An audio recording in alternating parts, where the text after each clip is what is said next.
Hello eight class. तो आज हम हिंदी फर्स्ट में पाठ 15 पढ़ेंगे, जिसका नाम है सूरदास के पद। तो पाठ के नाम से ही पता चल रहा है कि इस पाठ के लेखक कौन है। स्वयं सूरदास जी हैं, जो कि भगवान श्री कृष्ण के बहुत ही बड़े भक्त थे।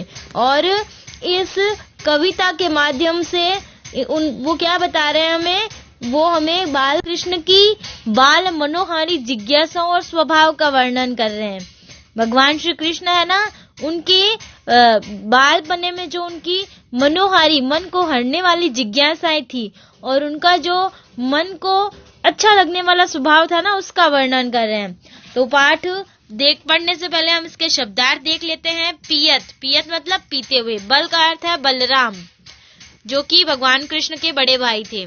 बेनी चोटी, पची रोज, किवारी किवाड़, पैठी घुस आया, उखल ओखली, भूई भूमि, ढरकायो फैला दिया, गोरस दूध दही, हटकी मना करके, और ढोटा बेटा। ठीक है, ये शब्दार्थ आप अपनी नोटबुक में कर लेना। चलिए पाठ शुरू करते हैं। मैया कब ही बढ़ेगी चोटी, कितनी बार मोही दूध पियत भई, यह अजहू है छोटी। तो भगवान कृष्ण जो है वो हमेशा मैया यशोदा को दूध नहीं पीने के लिए परेशान करते थे। और तो उनकी माँ ने उनसे कहा था कि यदि वो दूध पिएंगे ना तो उनकी चोटी वो जल्दी जल्दी बड़ी हो जाएगी।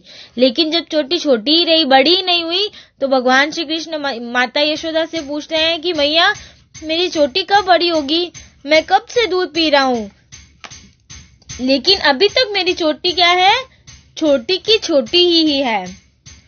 तू जो कहती बल्कि बेनी जो है, वे है लंबी मोटी, काढ़त गुहत नहवावत जे है, नागिनी सी भूई लोटी। कि तुम कहती थी ना, तुमने तो कहा था कि यह बलदाऊ की चोटी की तरह लंबी और मोटी हो जाएगी, बार बार नहलाते समय, कंघी करते समय और गूंथते समय नागिन की तरह जमीन पर लौटने लगेगी।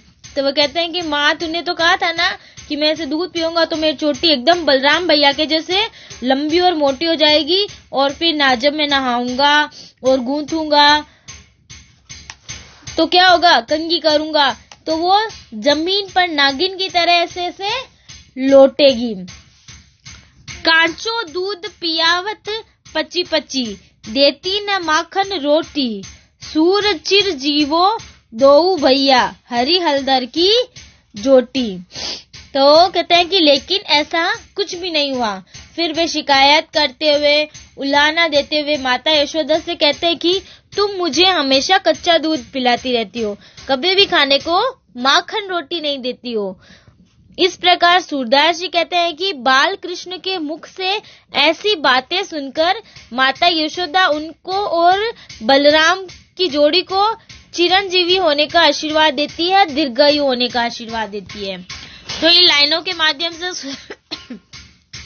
सूरदास जी कहते हैं कि बालक जो है, भगवान श्री कृष्ण जो थे, वो हमेशा अपनी माता से दूध नहीं पीने के लिए परेशान करते रहते थे। तो माँ ने उनको क्या बोला कि अगर तुम दूध पियोगे ना तो तुम्हारी चोटी जल्दी जल्दी लंबी हो जाएगी। तो इस तरह से वो दूध पी लेते थे। फिर एक दिन उन्होंने बोला कि माँ तुम मुझे बोलती हो, लेकिन ये मेरी चोटी तो बढ़ ही नहीं रही, मैं कब से दूध पी रहा हूँ। तुमने क्या बोला था कि मैं दूध पीऊंगा तो मेरी चोटी बलराम भैया जैसी लंबी और मोटी हो जाएगी, जमीन को छुएगी, लेकिन ऐसा कुछ भी नहीं हो रहा है। और तो तुम मुझे कच्चा दूध पिलाती रहती हो, जब देखो तब माखन रोटी भी खाने को नहीं देती हो, ऐसे कैसे चलेगा, कुछ हो ही नहीं रहा है। तो जब भगवान कृष्ण ऐसी बोली बोली बातें करते हैं ना, तो माता यशोदा उनको और उनके भाई, मतलब उनको और बलराम को, इन दोनों की जोड़ी जो है उसको दीर्घायु होने का आशीर्वाद देती है। नेक्स्ट देखो।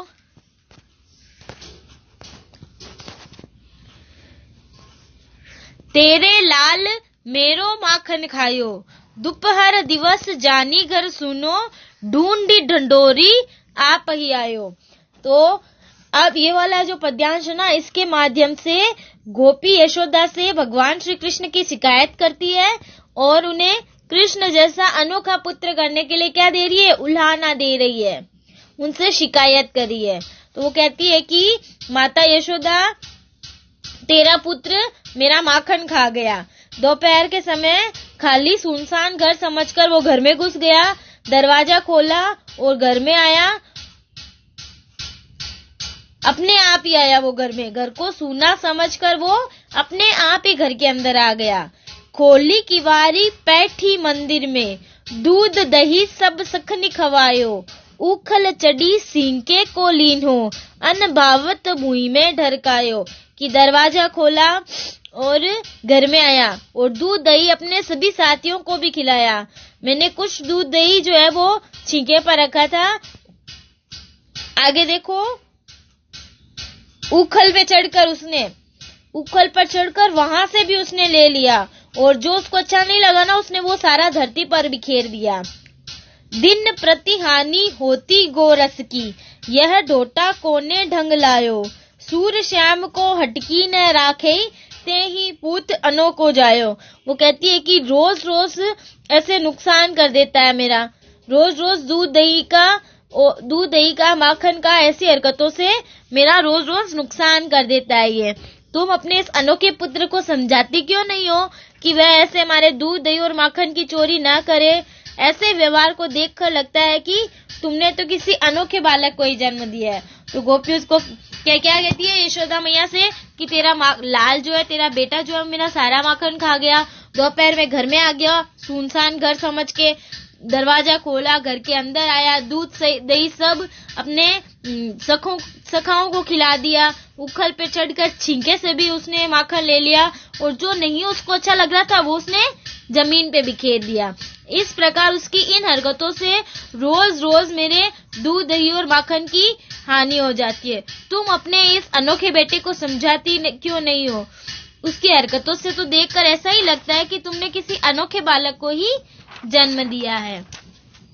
तो ये आपका पाठ हो गया सूरदास के पद। अब इसके प्रश्नोत्तर देख लेते हैं।